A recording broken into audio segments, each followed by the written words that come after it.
بسم الله الرحمن الرحيم والنازعات غرقا والناشطات نشطا والسابحات سبحا فالسابقات سبقا فالمدبرات أمرا يوم ترجف الراجفة تتبعها الرادفة قلوب يومئذ واجفة أبصارها خاشعة يقولون أئنا لمردودون في الحافرة أئذا كنا عظاما نخرة قالوا تلك إذا كرة خاسرة فإنما هي زجرة واحدة فإذا هم بالساهرة هل أتاك حديث موسى إذ ناداه ربه بالوادي المقدس طوى اذهب إلى فرعون إنه طغى فقل هل لك إلى أن تزكى وأهديك إلى ربك فتخشى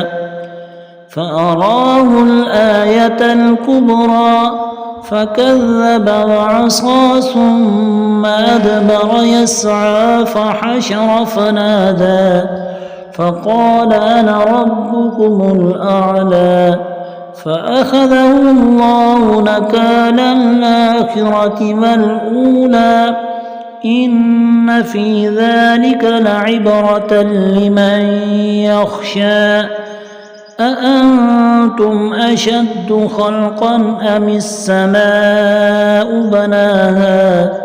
رفع سمكها فسواها وأغطش ليلها وأخرج ضحاها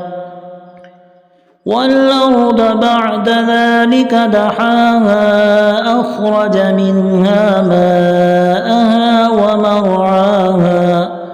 والجبال أرساها متاعا لكم ولأنعامكم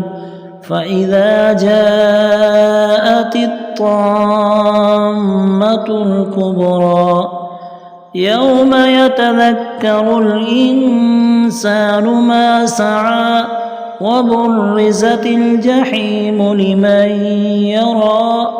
فأما من طغى وآثر الحياة الدنيا فإن الجحيم هي المأوى وأما من خاف مقام ربه ونهى النفس عن الهوى فإن الجنة هي المأوى يسألونك عن الساعة أيان مرساها فيم أنت من ذكراها إلى ربك منتهاها إنما